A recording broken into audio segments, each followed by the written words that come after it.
OK, on poursuit cette édition du mercredi 7 mai avec Francis Michaud, qu'on a déjà eu le plaisir de rencontrer, qui est coach, qui est ethnologue, formateur. On va parler de la semaine de la santé mentale. C'est commencé, ça se poursuit. Remarquez que la santé mentale, c'est pas mal à l'année longue, mais c'est l'occasion en tout cas d'en parler. Francis, bonjour. Bonjour, bonjour. Ça va bien? Bonjour Caroline, ça va très bien. Heureuse de te retrouver. Oui, c'est super. Puis on va parler de différentes choses. Tu vas nous parler de 5 choses qui peuvent nous amener à l'épuisement ou encore à une perte de sens dans notre vie, mais aussi en se donnant des solutions, 5 pistes de solutions également. Oui, exactement. J'ai pensé à ça parce que dans le fond, moi, mon travail, c'est d'accompagner les gens. Je fais de la relation d'aide avec l'hypnose, je fais du coaching. Puis souvent, il y a les mêmes enjeux qui reviennent. Puis souvent, ça empire avec le temps. Puis ce qui était au début quelque chose qu'on aurait pu avoir un impact dessus, avec le temps, à un moment donné, on arrive vers des problèmes de santé mentale et tout ça. Ouais. Je dis pas, il y a des enjeux au niveau neurologique, il y a des choses, mais il y a beaucoup de choses qu'on peut avoir comme impact dans notre vie qui nous permettent d'aller mieux. Mm-hmm. Fait qu'avant de dire, OK, c'est quoi les problèmes, tu sais, quand on parle de la semaine de santé mentale, souvent on va venir parler justement des enjeux, tu sais, des problèmes de santé mentale.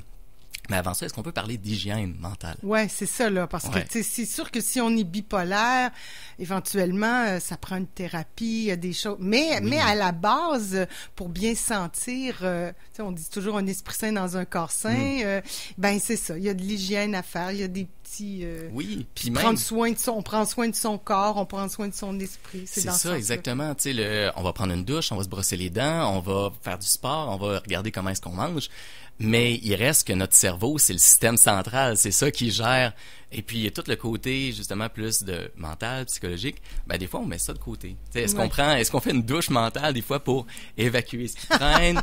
C'est bon, j'aime ça, l'idée de la douche mentale. Est-ce qu'on se brosse les dents sur nos pensées? Est-ce que, tu sais, dans le sens, est-ce que mes pensées sont indentes et tout ça? Donc, cette semaine, pour les gens qui me suivent, j'ai sorti 5 outils qui viennent, justement, de 5 problématiques qu'il y a fréquemment, que je vois en accompagnement, que je vois pratiquement chez tout le monde à un certain niveau. Fait que je me dis, on va parler de ça, justement. Oui, ce qui est rassurant, c'est qu'on est tous un peu dans le même bateau, là. On souffre, on a tous les mêmes, grosso modo, les mêmes problèmes, là. Si on vit en société, personne vit sur une île déserte. Puis, tu sais, on va parler de faire des choses qu'on se sent obligé de faire. Alors, est-ce qu'on est vraiment obligé de le faire? On va parler aussi de, est-ce qu'on a des manières de reposer notre mental? Oui, non, mais c'est parce que sur ce dernier sujet-là, hier, est-ce qu'on est vraiment obligé de faire ça? Puis hier, j'avais une grosse journée, j'avais travaillé 12 heures, puis je devais aller au théâtre, puis je me sentais obligée, mais j'étais fatiguée. J'avais quasiment les larmes aux yeux, il faut que j'aille au théâtre. Puis là, j'ai fait, hey, ma vie en dépend pas si je vais pas au théâtre. Exactement. Gérer, la pièce va durer dans le temps. Puis finalement, j'ai fait, ben, pourquoi je m'imposais ça? C'était trop, là. C'était super. Mais rassurez-vous, je vais y aller au théâtre. C'est important d'aller au théâtre, mais peut-être quand on est disposé d'esprit. Tu sais, à la base, il faut se rappeler qu'on est des êtres humains. OK? Qu'on a des besoins, qu'on a un rythme, tout ça. Puis des fois, on est dans la société, on est dans un rythme effréné, mais peut-être que c'est pas toujours le rythme qui nous convient. Puis il y a tout plein de biais cognitifs, on pourra en parler une autre fois, qui fait que des fois, on va se forcer à faire quelque chose, alors que dans les faits, on n'est pas obligé, juste parce qu'on a commencé à le faire, juste parce qu'on s'est engagé, juste parce qu'on a payé, des trucs comme ça. Mais c'est ça. Moi, ce que j'aime beaucoup, c'est d'amener des choses vraiment concrètes pour les gens. Tu sais, qu'est-ce qu'on fait avec ça? Fait que si on se sent obligé de faire quelque chose, le problème avec ça, c'est que si on se sent obligé, tu sais, les « je dois »,« il faut », notre cerveau, comment il va capter ça, c'est une obligation, donc il va baisser la motivation intrinsèque. On va moins avoir le goût de le faire. On va aussi avoir moins de sens à le faire, puis ça va créer de la frustration. Ouais. Fait que même si, tu sais, on parle vraiment juste de comment on le voit, là. Qu'est-ce qu'on se dit? La perception qu'on en a vraiment un impact majeur. Si on se sent obligé de faire quelque chose, ça crée quelque chose dans notre neurologie, ça crée quelque chose. Donc, il y a 2 choses qui sont possibles quand on se sent obligé. Première chose, peut-être que des fois, c'est, dans le fond, je dois aller faire du sport. Puis là, tu te poses la question, c'est parce que c'est important pour moi. Fait que, tu sais, on peut se poser la question, si je pense, il faut, je dois, est-ce que c'est parce que c'est important pour moi? Fait que ça, c'est la première chose. Si c'est important pour moi, des fois, c'est juste de porter attention à pourquoi c'est important pour moi. Ouais. On vire la question de bord. Là. Je veux faire du sport à la limite. Là. J'ai envie de faire du sport parce que ça me fait du bien. Ça me fait du bien. Après ça, je me sens comme ça. Ça me permet de dire je vais rester longtemps en santé. Puis là, on va porter le regard sur qu'est-ce que ça va nous apporter et pourquoi on le fait. Donc, on se sentira plus obligé de le faire. on va avoir le goût de le faire. Ça va augmenter la motivation. Changer la perspective un peu. Exactement, puis ça change tout. Comment on vit les choses change complètement, justement, qu'est-ce qui va se passer. L'autre chose, il y en a qui vont me dire, oui, mais il y a des choses qu'on est obligé de faire dans la vie. On n'a pas le choix, tu sais. Aller au travail une journée que j'ai pas le goût, mettons mes enfants, j'ai besoin d'aller les porter ou des trucs comme ça. Dans ce contexte-là, il reste que le fait de se sentir obligé est pas sain. Donc, qu'est-ce qu'on fait avec ça? Donc, une chose qu'on peut faire, c'est de, premièrement, se poser la question, si on se sent obligé, puis que c'est pas, on se dit pas que c'est important pour nous, d'aller voir en quoi c'est, tu sais, est-ce que c'est vraiment obligé? Tu sais, un peu comme tu disais par rapport à hier, le théâtre, est-ce que je suis vraiment obligé d'aller au théâtre ce soir? Puis souvent, dans ce cas-là, c'était facile à répondre, mais on s'impose parfois des choses. Mais tu sais, on sait pas, mais tu sais, il y a quand même, c'est une question qui est des fois percutante. Ouais. Tu sais, qu'est-ce qui va arriver si je le fais pas? Puis souvent, la réponse, c'est rien de grave. Puis là, on se rend compte qu'on est un peu, nous-mêmes, on se fait prendre au jeu à se sentir obligé. Puis des fois, ça va être, il va y avoir des conséquences. Ouais. Mettons, les gens vont moins me respecter ou des trucs comme ça. Puis là, on revient presque à la première question. En quoi c'est important pour toi? Fait que là, à ce moment-là, si on se sent obligé, mais qu'il y a une vraie raison pourquoi, on pourrait focaliser sur pourquoi c'est important pour moi. Pour les enfants, je suis obligée, ça me tente pas, mais c'est pour leur épanouissement. C'est ça. On tourne la perspective. Parce que l'épanouissement de mes enfants est important. Parce que le fait de sentir que les gens peuvent, que je respecte mes engagements puis qu'ils peuvent compter sur moi, c'est important. Fait qu'on va reporter notre attention sur en quoi c'est important pour moi de le faire. Ouais, fait que là, on vient mettre de la clarté par rapport à ça. On vient mettre de la clarté sur est-ce que, justement, c'est une vraie obligation parce que c'est important pour moi ou est-ce que je crois que je suis obligé, mais dans les faits, il va rien arriver. Fait qu'on reprend notre pouvoir d'un bord ou de l'autre. Oui, effectivement. Puis tu sais, si je suis obligée de rentrer travailler, peut-être que je peux me dire, je vais prendre, je sais pas, je vais me gâter ce matin-là, je vais faire quelque chose qui va faire en sorte que mon petit matin va être un peu plus sympathique au travail. Ouais. Moi, à la fin, si on se rend jusqu'à la fin, j'ai précisément une astuce par rapport à ça sur des choses que on se sent obligé de faire encore après. OK. Maintenant, le deuxième point. Faire plus que le client demande? Oui, c'est ça. Je fais tout ça. Donc, je m'explique. Souvent, dans la vie, on fait les choses pour les autres. OK? Puis on se fait prendre au jeu à faire des choses que les gens ne nous ont pas demandées. Puis des fois même, à des choses que les gens ont même pas besoin. Puis qui n'ont pas de gratitude pour ça. Fait que, tu sais, si quelqu'un qui écoute, si toi qui écoutes, jamais, tu sais, t'as rendu service, puis la personne t'a pas dit merci, puis qu'il n'y avait pas de gratitude, ça se peut que tu l'aies fait alors que la personne n'en avait pas besoin ou qu'elle voyait pas le besoin. Puis je pense que dans la vie, il y a beaucoup de choses qu'on fait que on serait pas obligé de faire ou qu'on pense qu'on rend service, mais finalement, les gens n'en ont pas tant besoin. Si on le fait, il faut que ça soit un geste gratuit. Ben oui, c'est correct. Je veux pas, au travers ce que je dis aujourd'hui, c'est pas de venir couper tous les élans qu'on a. Tu sais, il y a des choses qui sont naturelles là-dedans, tu sais, de rendre service, c'est correct. Sauf que des fois, tu sais, je donne un exemple. Mon fils, j'avais pris l'habitude de faire son lunch le matin. Tu sais, puis je me levais, puis des fois je me sentais obligé de le faire justement, puis tu sais, je prenais le temps de le faire, puis il fallait que je me lève plus tôt. Puis là, à un moment donné, il a commencé à se lever puis le faire lui-même. Puis j'ai réalisé qu'il était capable de le faire lui-même puis qu'il avait le goût de le faire. Ah. Fait que, tu sais, j'aurais pu lui demander. Fait que, tu sais, une petite astuce concrète, c'est quand on sent qu'on fait les choses pour les autres, peut-être demander à la personne, est-ce qu'il y en a besoin? Puis comment, tu sais, est-ce qu'il y a besoin de notre aide? Puis comment il y a besoin de notre aide? J'ai une de mes collègues, à un moment donné, qui m'avait dit, qui a été très percutant pour moi, où est-ce qu'on a appris que rendre service, c'est faire la place de l'autre? Ouais. C'est intéressant. Où est-ce qu'on a appris que rendre service, c'est faire à la place de l'autre? Imaginez que si vous ne faites pas à la place de l'autre tout le temps libre, peut-être que ça va vous dégager. Oui, souvent, c'est ça. Oui, je visualise très bien plein de choses dans la maison aussi, dans la famille. Les femmes, souvent, on a tendance à faire ça avec les enfants, les lunchs, puis tout ça. Oui, c'est quelque chose qui dégage du temps. Puis c'est du temps aussi qu'on peut prendre pour écouter l'autre, tout simplement. Rien faire, puis juste écouter l'autre. Puis des fois, ça met en perspective. Oui. Puis tu sais, pourquoi je dis que ça, c'est relié à l'hygiène mentale? C'est qu'en fait, souvent, ça va créer de la surcharge. C'est ça, là, on va être en train de là-dedans, faire, puis on va se sentir pressé de faire des choses, alors que peut-être que c'est pas aidant. T'sais, on serait peut-être mieux justement de poser la question puis d'être à l'écoute de l'autre que de faire des choses pour l'autre. Fait que ça va nous libérer du temps, ça va nous libérer de l'espace mental, ça va peut-être nous amener de la présence, qui ça est de l'hygiène. Oui, c'est mentale. ça. Ouais, c'est c'est ça. l'objectif ultime. Ouais. Maintenant, le troisième point de 5. Pour avoir une hygiène mentale, pour avoir des outils pratiques pour pouvoir aller mieux, puis prendre soin de nous, puis avoir moins de chances d'être épuisé ou de se sentir surchargé, de prendre du repos, mais pas juste physique. Oui, tiens donc. Tiens donc. Fait que, tu sais, on le sait, tu sais, mettons, si on parle à quelqu'un, peut-être tu as déjà parlé à des gens dans le domaine du sport d'excellence, tu sais, des athlètes de haut niveau, ils savent, moi je me suis déjà entraîné pour faire des ultra-trails, puis mon coach m'avait dit, il y a une journée que tu ne cours pas. Mm-hmm. Cette journée-là, c'est de la récupération. Puis c'est important. Tu as besoin que tes muscles, tu sais, dans le fond, viennent se récupérer, tu as besoin de... Tu sais, ton corps a besoin comme de se recharger, de se préparer, puis de récupérer. Ben, le cerveau a besoin de la même chose.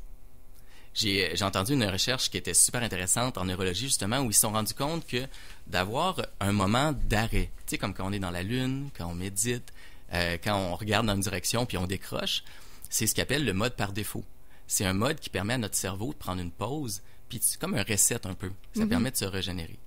Mais souvent, quand on se sent pressé ou qu'on sent qu'on a plein de choses à faire, on oublie de le faire. On arrête de le faire.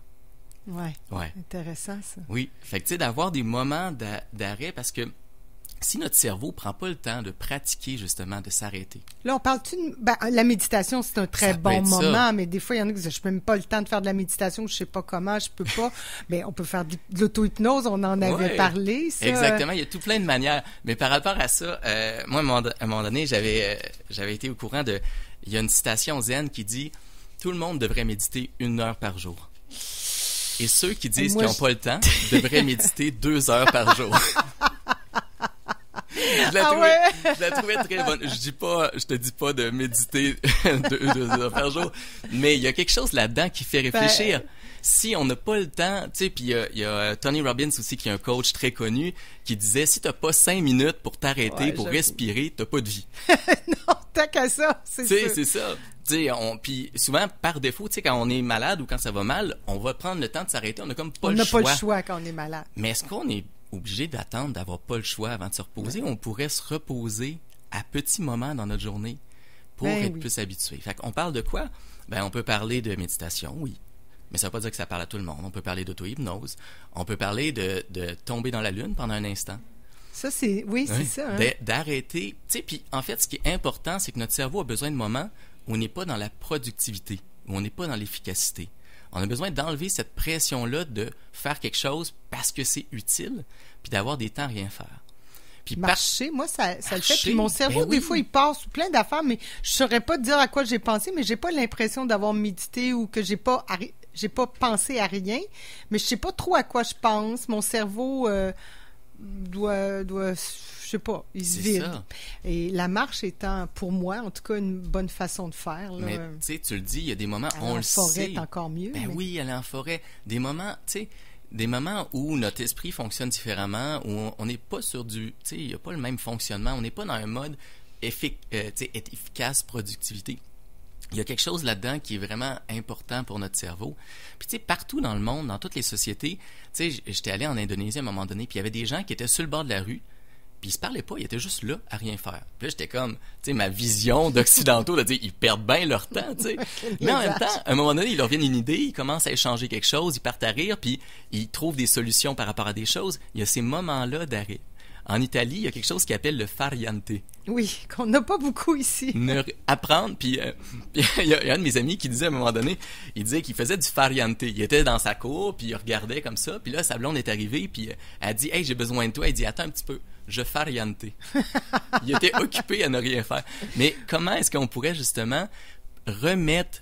C'est trouver une manière qui nous permet d'avoir une pause mentale, de s'arrêter, qui convient. Ça peut être de la marche, de la méditation, ça peut être dans la lune, ça peut être du dessin, ça peut être, tu sais, une pause où on n'a pas besoin d'être efficace, on n'est pas dans... C'est vraiment important pour notre cerveau. Il y a besoin de tout ça. Parce que souvent, il y a des gens qui viennent me voir... Puis là, tu parles en dehors du sommeil aussi, parce que souvent, on dort jamais, semble-t-il, suffisamment longtemps. Là. Semble-t-il que dans nos sociétés, il nous manque toujours 1 heure ou 2 de sommeil pour bien poser notre cerveau. Tu sais, Mais... on pourrait en parler à un moment donné du sommeil. Il y a des gens qui ont il y a des très bons livres sur le sommeil aussi. Puis de dire, c'est sûr que si on se réveille avec un réveil tout le temps, puis que notre corps s'est pas réveillé par lui-même, peut-être qu'il nous manque un peu de sommeil aussi, puis que ça a peut-être un impact dans le temps. Mais on peut faire ça dans la journée. Mais aussi, il y a plein de gens qui viennent me voir aussi pour de l'insomnie, puis que, tu sais, ils ont pas de temps d'arrêt dans leur journée. Si leur cerveau est tout le temps à 100% en permanence, puis qu'à un moment donné, tu dis, là, c'est le temps de dormir. Fini. Ben, il va continuer sur sa lancée. Fait que, tu sais, on a besoin de pratiquer. Puis là, le meilleur conseil que moi moi aussi, j'avais de la misère à méditer au début. Le meilleur conseil que j'ai eu, c'est d'y aller un pas à la fois, d'y aller graduellement. Tu fais 30 secondes. Ou t'as rien à faire. Tes pensées vont venir, tu vas sentir que tu as besoin de faire quelque chose. Non. Tu es en train de faire une pause mentale. Puis à un moment donné, peut-être que ton 30 secondes va aller à 2 minutes, peut-être à 5 minutes, je sais pas. Mais, tu sais, un pas à la fois. Tu sais, déjà, 5 secondes, une respiration, tu sais... Ouais, c'est ça. Juste se déposer 5 secondes, c'est déjà une pause pour le corps et l'esprit. Fait que, trouve ta manière. C'est ça. Mais le cerveau en a besoin de ça, des pauses, des temps de pause. Exactement, puis ça va faire du bien. Autre, on est rendu au chiffre 4, avoir de la misère à dire non. Là, ça c'est sûr que beaucoup de monde, ça va avec rendre service aux autres aussi, toujours avoir l'impression qu'il faut se rendre, c'est ça, l'anxiété de performance, là, mais puis on n'est pas capable de dire non, on repousse toujours nos limites, puis c'est comme infernal, là. Ouais. Ça te parle? Ça me parle, oui, ça Mais parle ça avec parler, le fait que c'est ça, tout ça. Là, ça doit parler à plein de monde, justement, tu sais, la capacité à dire non. Puis souvent, les gens ils disent, j'ai besoin de plus de confiance, j'ai besoin de m'affirmer. Mais peut-être qu'on n'a pas tant besoin d'être des super-héros de la confiance pour dire non, mais peut-être qu'on pourrait voir la chose différemment.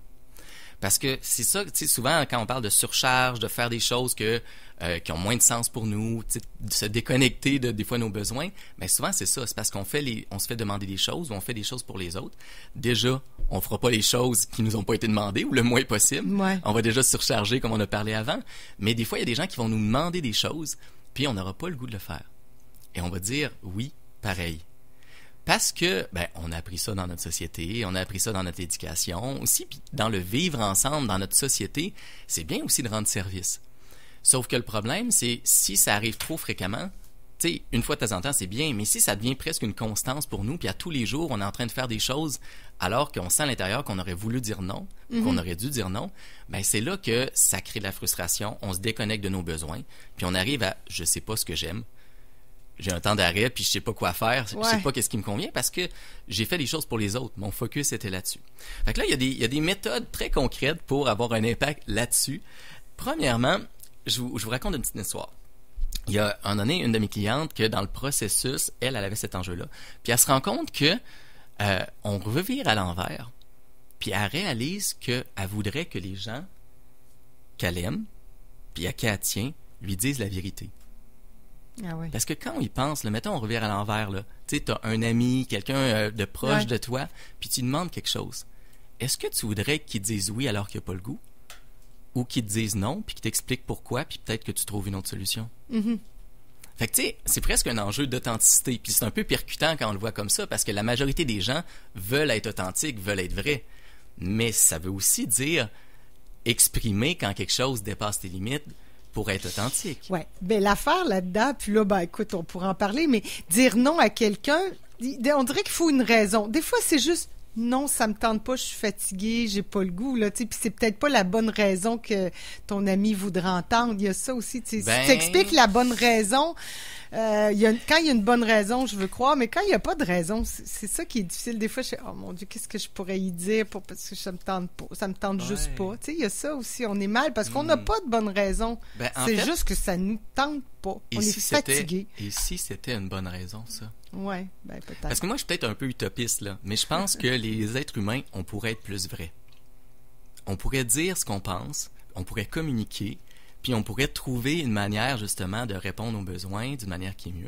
Puis, tu sais, souvent, on arrive avec tout plein d'excuses que, dans le fond, on sait que c'est pas vrai. Tu sais, le fameux « j'ai pas le temps ». Ça, y a-tu quelque chose de plus insultant que ça? Tu sais, puis on se croit. Mais en fait, on l'a le temps. Mais pour l'instant, c'est pas notre priorité. Ou on a d'autres besoins. Mm-hmm.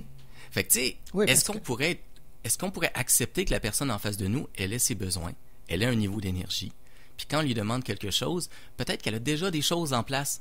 Elle a déjà des choses dans son horaire qui est important pour elle de faire, puis ça rentre pas. Fait que là, tu sais, il y a une autre priorité. Fait que, tu sais, c'est là aussi d'exprimer, ben, gars, présentement, ben, je suis fatigué, j'ai déjà beaucoup de choses dans mon horaire, puis pour me respecter, parce que je veux justement une hygiène de vie, je veux un équilibre, ben, ça sera pas possible pour moi de le faire. Mais, tu sais, je reconnais, puis, tu sais, des fois, c'est ça, c'est que quand on dit non à l'autre, on dit pas non à l'autre, on dit non à sa demande. Fait qu'on peut dire merci d'avoir pensé à moi. On peut accueillir merci d'avoir pensé à moi. Je me sens honoré que tu aies voulu que je fasse ça pour toi. Puis tu sais, je reconnais que tu as besoin de ça, mais moi présentement, c'est pas possible. Pour telle raison. C'est tellement logique, c'est tellement clair. Puis après ça, mais tu sais, ça veut dire est-ce que je peux t'aider autrement, tu sais, dans le contexte, ou est-ce que c'est possible plus tard, ou tu sais, on pourrait proposer quelque chose aussi. Puis il y a ça aussi. Est-ce que on sort du non définitif puis dire tu sais, voici ce qui est présent pour moi. Tu sais, je reconnais ta demande. Puis aussi, on peut redonner la responsabilité à l'autre. Tu sais, en tant que tel, on redonne le pouvoir aussi à l'autre. Si on dit, ben gars, moi, présentement, c'est pas possible pour moi parce que, au niveau de la fatigue, je pense que j'ai pas les compétences pour le faire. Ou, tu sais, je me sens pas... C'est le genre d'affaire que j'aime pas tant faire.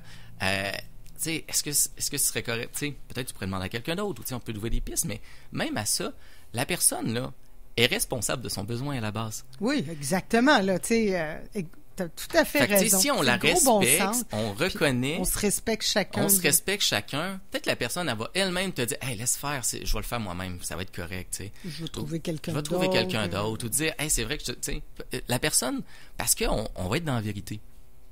Parce que si on reste juste dans « Elle m'a demandé ça, je dis oui, je dis non. » j'ai dit oui, je suis obligé. Tu sais, si on reste juste en surface... Ça sera de toute façon pas bien fait, pas agréable. Ça sera pas agréable. Puis, tu sais, puis on parle d'hygiène mentale parce que, tu sais, imagine toutes les fois dans ta vie où tu as senti que tu n'avais pas tant le goût de le faire, puis que là, à place de dire oui, puis tu sais, de le mettre dans ton horaire, finalement, pas le faire, finalement, tu sais. Ouais, non, c'est clair. Imagine la liberté d'esprit que ça peut créer de dire, hey, je l'ai nommé.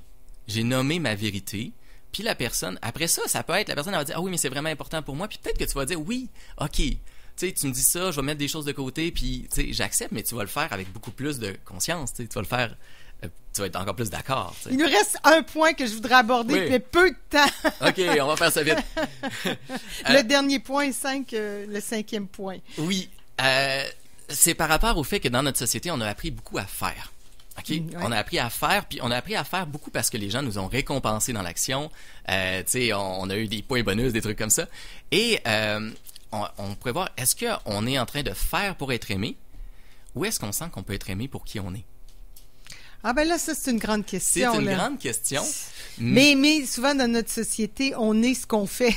Ben, moi, à un moment donné, non, mais je dis ça, je dis pas que c'est vrai, mais c'est souvent, tu sais, faut performer, il faut, puis on est qui, ouais, on est ce qu'on fait, en fait. Ouais, mais en même souvent, temps. C'est l'impression qu'on a. Est-ce que, tu sais, ça crée une pression? Ah ben, est-ce que tu as le goût que quelqu'un, mettons, te regarde puis il t'aime pour qui t'es?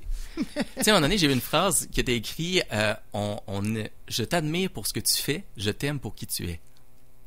Fait que oui, ça veut pas dire de ne rien faire, mais est-ce qu'on s'entoure de gens qui nous aiment pour qui on est, où on n'a pas la pression de faire quelque chose? Est-ce qu'on met notre couleur dans les choses qu'on fait aussi? Tu sais, on peut dire je fais quelque chose, mais comment je le ferais si je le fais à la manière Francis? Pour qu'il y ait du être dans le faire, pour pas qu'on soit un robot en train d'exécuter, parce que ça, pour notre cerveau, c'est pas agréable. Donc, puis aussi, un truc aussi, on oublie que ce qu'on se dit a un impact. Fait que des fois, si on sent qu'on est dans le faire, puis qu'on est comme un robot, puis qu'on est dans l'obligation, de prendre un temps d'arrêt, de prendre une respiration, puis de se dire, tu sais, je suis assez. C'est beau, ça. Tu sais, je suis assez, je suis complet. Tu sais, en anglais, I'm enough. Mm-hmm. Puis, on peut s'arrêter, on peut se déposer. Puis oui, on pourra faire des choses, mais on n'a pas besoin de faire pour être aimé. Tu sais. Puis ça allège beaucoup. Puis tout ça permet, en fait, d'avoir une hygiène, justement, mentale.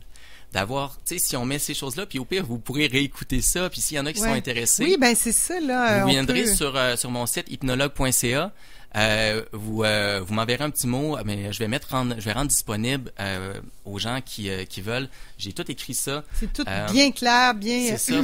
Des petits outils là qu'on peut lire, relire. Ah ouais. Exactement. Juste pour y réfléchir et méditer. Fait que les gens peuvent s'inscrire hypnologue.ca. Ils vont pouvoir s'inscrire à mon infolette. J'envoie des trucs comme ça. Envoyez-moi un petit mot. Je vous envoie les 5 astuces pour pouvoir mettre ça en place graduellement. Puis bon, ben voilà, on est déjà un peu plus zen. Ben Francis, oui, on se libère, avec ta belle on se fait voix. du bien. Déjà d'écouter une belle voix comme ça. Merci beaucoup, Francis. C'est un plaisir. La semaine de la santé mentale, c'est à l'année longue. C'est là, on en parle beaucoup. Puis c'est drôle parce que ça rejoint exactement ce que le docteur Drouin disait. Parfois, tu sais, c'est ça. Prendre une marche, l'hypnose, la pleine conscience. Une étape à la fois. Une étape à la fois. Un pas à la fois, puis ça va aller bien. Merci infiniment. Bon. Là, on fait une pause publicitaire. Dans quelques instants, on va parler sport avec Dominique. CKRL. Au prochain tirage du loto 649, vous pourriez gagner 60 millions. C'est tellement gros, faudrait pas que ça vous tombe dessus. Et ben, on souhaite que ça vous tombe dessus, là, juste pas littéralement. En tout cas, vous avez compris. Salut, ici Étienne Grandmont, député de Tachereau à l'Assemblée nationale du Québec. Le mois de mai, c'est le mois du vélo. Que vous soyez cycliste sportif, utilitaire, expert ou débutant, c'est le temps de huiler votre chaîne, de gonfler vos pneus et de sortir pour arpenter la ville et les environs. Et pour célébrer le retour de la belle saison, plusieurs activités sont organisées un peu partout. Le mois du vélo, c'est l'occasion de se retrouver, de s'amuser, de bâtir la belle et enthousiaste communauté cycliste. Alors pour connaître la programmation dans la région de Québec, consultez lemoisduvelo.com. Passionnés de vélo, découvrez la boutique Le Pédalier, le marchand au service personnalisé. Depuis 30 ans, la boutique Le Pédalier répond autant aux exigences des pros que des amateurs. Les plus grandes marques, Kona, Felt, Marin, au prix les plus avantageux. Une équipe de spécialistes et des conseils judicieux, c'est l'expérience que vous vivrez en vous rendant à la boutique Le Pédalier, 99 boulevard Bastien-Wendake, via Robert Bourassa Nord. 88 842 27 34. Pédalier.ca. Bientôt au Palais Montcalm. Mentana, le groupe folk de Robin Joël Cool. Orgue et chorale s'unissent pour interpréter Atom Heart Mother et autres classiques du rock progressif. Dan Touin Trio et la maîtrise des petits chanteurs de Québec jouent Joyeux Noël Charlie Brown, la musique vibrante du Soweto Gospel Choir et tant d'autres. Une saison de concerts mémorables vous attend. Toute la programmation au palaismontcalm.ca. Le sport est un terrain de jeu, mais c'est aussi un terrain de lutte. Comment changer la culture de la violence dans le sport? Comment écrire de nouveaux mythes féminins dans la culture populaire? Découvrez la pièce Portriarcat du 6 au 17 mai au Théâtre Périscope. Une production de la compagnie Les Précieuses Fissures.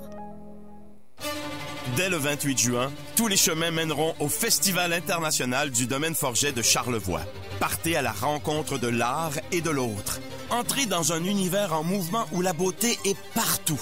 Et partagez votre amour pour les rendez-vous mémorables. Pour la belle saison, on vous propose une programmation exceptionnelle et accessible. Un véritable hymne à la découverte. Et ça se passe ici, chez nous.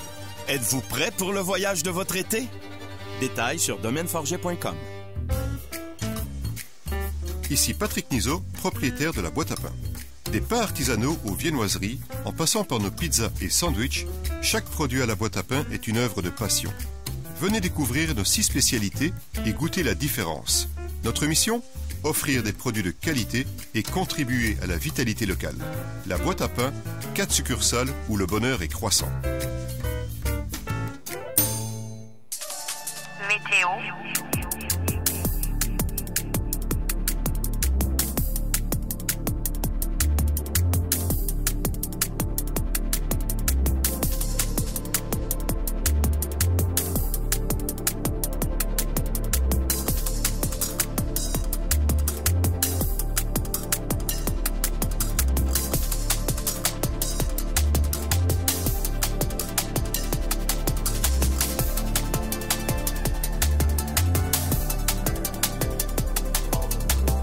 Et faut voir le soleil qui est sorti. C'est beau ce matin. Enfin, c'est des températures très confortables, assez chaudes. 14 degrés, ça va grimper à 17, mais il y a un peu de tout dans l'air, là. Des nuages ce matin, un peu de soleil, 40% de probabilité d'averse ce matin et cet après-midi, des orages des averses avec des risques d'orage, disons ça comme ça, 17 degrés. Ce soir et cette nuit, de la pluie intermittente, 7 degrés. Demain, de la pluie également, 7 degrés aussi, là, avec 60% de probabilité d'averse. Culture locale et notre communauté. Bonne émission.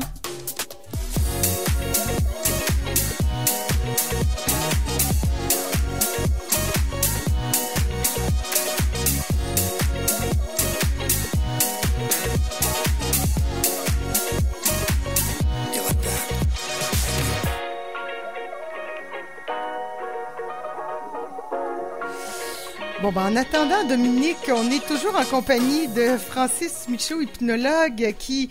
Ben, Francis, c'est vrai, on vous laisse en parler. T'as passé à l'émission Les Traîtres. Oui. Parle-nous donc de ton... D'abord, pour ceux qui connaissent pas, juste un peu un mot sur l'émission, puis parle-nous de ton expérience. Oui, ben en fait, c'est une émission de stratégie de télé-réalité qui est sur Novo, qui est en diffusion présentement là, le lundi soir à 20h. Puis, en fait, l'année passée, on m'a contacté en me disant « Hey, on cherche un hypnologue, on cherche des gens qui peuvent participer justement à ce jeu-là. » Je ne connaissais pas. Puis, j'étais allé voir, je me suis dit « quel environnement, tu sais, de expérience de psychologie intéressante à aller explorer. » Donc, j'ai vécu cette expérience-là, ouais. OK. Alors, qu'est-ce que ça veut dire concrètement pour un participant comme ça? Vous éliminez... C'est un jeu, une télé-réalité. Il n'y a pas de danger psychologique, là. C'est comment c'est fait? Comment toi, t'as vécu ça? Ben, c'est intense au niveau psychologique parce qu'on est comme enfermé. On est dans le jeu pendant tout le long du tournage pendant qu'on est là. Mais derrière ça, il y a un jeu de stratégie. Il y a un jeu le but du jeu, c'est qu'il y a 3 personnes, en tout cas, normalement, c'est 3 personnes qui sont sélectionnées, qui sont les traîtres, et qui doivent, à chaque nuit, éliminer quelqu'un du groupe.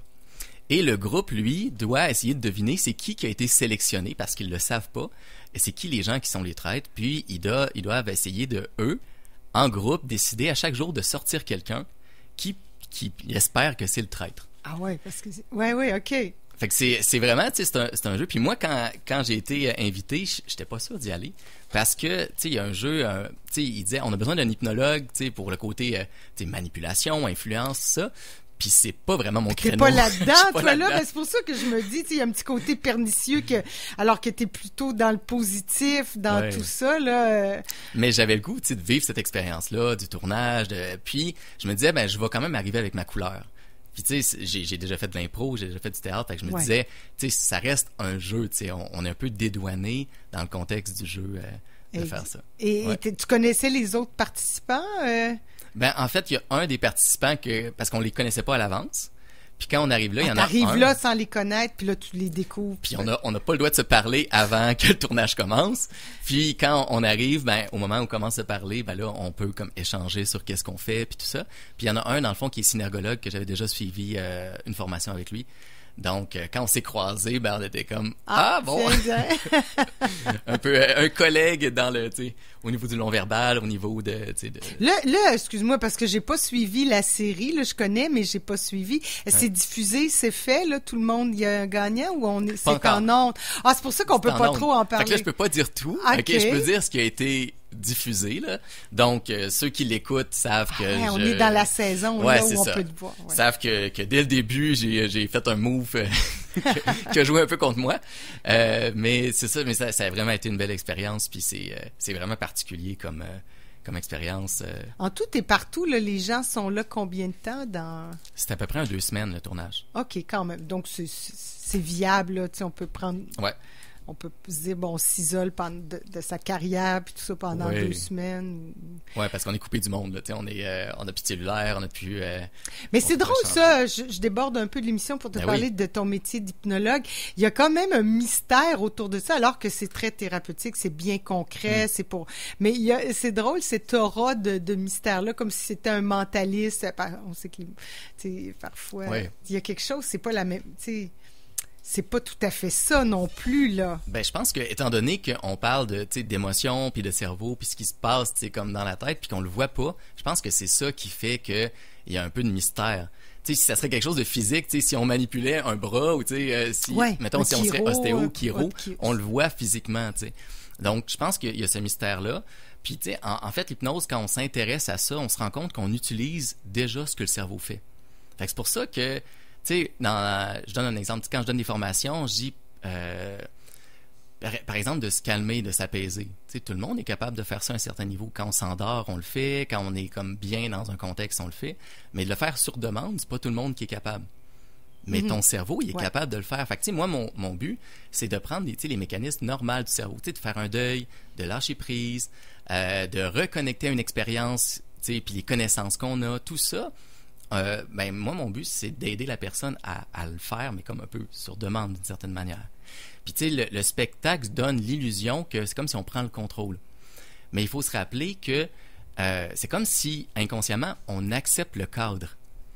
Oui. Donc, tu dis inconsciemment, mais il y a une acceptation de la part oui, il y a de la pas personne une acceptation. Hypnotisée. Il n'y a pas une acceptation de tout ce que la personne va nous dire, mais il y a une acceptation du cadre. Puis tant que ça reste dans le cadre, bien souvent, on va continuer à vivre l'expérience.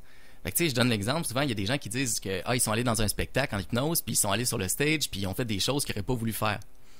Puis, tu sais, ils ont fait le poulet, ou ils ont fait des trucs comme ça, ils ont fait un fou d'eux. Puis là, je suis comme, attends un peu, là. Cette personne-là, elle a acheté le billet, est venue dans la salle, elle a fait les tests, a décidé d'aller en avant, puis elle est surprise de qu'est-ce qu'elle a fait. Oui, rendu là, c'est vrai qu'il y a beaucoup d'étapes qui fait que je participe. Là, je participe. Fait que, tu sais, la personne, oui, il y a des choses, elle a permis, elle s'est comme laissé aller dans l'expérience, puis elle a accepté. Parce que ça, c'est vrai, là. Hein, tu me dis, ils font des tests, ils vont chercher les personnes qui... la personne sur scène qui hypnotise va vraiment hypnotiser les personnes qui vont vraiment faire le poulet. Là. Ils n'engagent pas des comédiens. Ils le vivent vraiment, il n'y a pas de comédien là-dedans. Là. C'est ça, ils le vivent pleinement. Mais l'affaire, c'est qu'il y a un engagement. Les gens acceptent d'aller une étape après l'autre. Puis, il y a des stratégies au niveau du langage qui permettent que la personne soit dans son imaginaire, qu'elle se laisse aller. Oui, il y a des choses qui permettent de guider la personne, mais on a besoin de l'engagement. Fait que ça, c'est pour un cadre, mettons, d'un spectacle. Mais en relation d'aide, ben, on fera pas faire le poulet parce que la personne n'a pas accepté ce cadre-là. Fait que si on y propose quelque chose comme ça, la personne va juste sortir. Non, parce que ce qu'elle veut, c'est ça, c'est d'aller chercher une vérité peut-être dans son enfance. Pourquoi on va rencontrer un hypnologue, justement, là, encore quelques minutes. Là. Je pense pas qu'on va parler à Dominique, mais en tout cas, pour aller chercher des blessures d'enfance, pour comprendre un traumatisme, pour quelles raisons on va voir un hypnologue? Ben là, on est plus dans le domaine de la santé dans la psychologie là, quand on parle dans traumatisme puis mais tu sais, il y a des psychologues qui sont aussi hypnologues puis qui peuvent faire de la psychothérapie avec l'hypnose, puis c'est super intéressant. Il y a d'autres personnes qui sont hypnologues sans être psychothérapeutes comme moi. Puis, dans le fond, souvent, c'est quand on veut reprendre du pouvoir ou reprendre un impact sur les choses qui se passent dans notre vie. Des fois, on a des blocages, on a des croyances, on a des réactions qui nous conviennent plus. Puis, ça, c'est comme notre cerveau, il est très bon pour généraliser, en fait. Mm-hmm. Quand il y a une expérience qu'on vit, justement, qui nous dérange puis qu'on veut éviter, quand on fait quelque chose à répétition, à un moment donné, ça devient automatique. Puis quand ça devient automatique, mentalement, on n'a plus beaucoup d'impact dessus. Fait que l'hypnose, ce qui est intéressant, c'est qu'on va comme un peu derrière l'automatisme, puis on a des stratégies pour aller voir plus clair dans pourquoi on fait les choses, reprendre du pouvoir par rapport à ça. Fait que tu sais, c'est de l'accompagnement à la base. Tu sais, c'est vraiment le but, c'est d'accompagner la personne dans son processus, de voir où est-ce qu'elle en est puis ce qu'elle veut. Et c'est vraiment la personne avec ton aide, l'aide de quelqu'un d'autre qui fait le travail, mais c'est comme un guide dans le fond, comme un guide en forêt là. C'est un peu l'image que j'ai. C'est un super bon exemple. Tu sais, si on s'en va, quelqu'un qui nous guide, mettons, dans un voyage ou en forêt ou une randonnée, la personne, elle connaît le chemin, elle connaît, tu sais, puis elle va s'adapter à notre rythme. Puis elle va nous proposer une piste qui semble nous convenir, tout ça. Ben, c'est de la même manière comme ça. Puis tu sais, je te partagerais, tu sais, comme je te disais, en fin de semaine, je donnais une formation d'initiation pour les gens qui veulent apprendre l'hypnose, qui veulent comme se démystifier l'hypnose. Puis j'ai comme mis le doigt sur quelque chose parce qu'il y a beaucoup de personnes, quand ils vont suivre une formation, ils se font dire « Hey, t'as pas peur, tu sais? Oui, c'est de te faire manipuler, de te faire contrôler. » Je parlais du mystère. C'est ça. Puis tu sais, il y a quelque chose... Moi, j'ai trouvé la question qui débloque ça. Il dit « Ben, la seule raison d'avoir peur, c'est parce que tu penses que j'ai pas d'éthique ou j'ai pas de respect. » Ouais, c'est ça. Parce que si la personne est capable... Tu sais, c'est comme on n'irait pas voir un chiro parce qu'il peut nous tuer en craquant notre cou. C'était comme, ben non, on va y aller parce qu'il sait quoi faire puis il va pouvoir nous aider. Puis il va écouter notre demande puis il va nous aider. De la même manière... Vous n'allez pas plus loin que ce que la personne a besoin non plus. Ben non, c'est ça. Puis c'est important de se faire... Si quelqu'un veut aller... Tu sais, souvent il y a cette question-là, qui on choisit? Ben choisis quelqu'un qui a une formation, qui a au moins 200-300 heures de formation, puis qui a peut-être d'autres formations en relation d'aide. Puis choisis quelqu'un avec qui tu es bien, puis que tu te sens en confiance. Parce que c'est important si tu veux t'ouvrir. Oui, parce que ça aussi, c'est la... Ouais, on finit avec ça, Oui, là, on mais finit avec c'est ça. important la confiance, parce que si j'ai pas confiance en toi, par exemple, je vais bloquer peut-être, il y a ça aussi, c'est pas magique, là, faut que je m'abandonne un peu quand même. Faut que j'accepte. Faut que tu acceptes que quand on pose une question, tu te poses la question puis tu y réponds authentiquement. Je veux pas aller là, je veux pas aller là. Non, c'est ça. Mais de toute façon, on le voit dans le non-verbal, les gens qui sont hypnologues ou si la personne tu lui proposes quelque chose, ça marche pas, souvent on va poser la question genre qu'est-ce que tu es en train de penser ou qu'est-ce qui se passe pour toi, puis on va partir de ça. De toute façon. Bon, l'émission est finie, Francis. Voilà. Merci beaucoup, c'était un plaisir. Merci de m'avoir gardé plus longtemps. Francis Michaud, on va sur Google, Francis Michaud, hypnologue, puis on va trouver toutes tes coordonnées. Hypnologue.ca. Et les petits outils que les bons gros outils que tu nous oui. as donnés ce matin. C'est pas des petits outils, c'est essentiel pour bien prendre soin de son hygiène mentale. Merci beaucoup. Merci également Valérie Levé, journaliste scientifique, qui nous a proposé un pot pourri de sciences. On a parlé de neurosciences, de feux de forêt, de venin de serpent, de langage des signes. On a parlé également à Raymond Côté un peu plus tôt ce matin. On a parlé, bien sûr, de la visite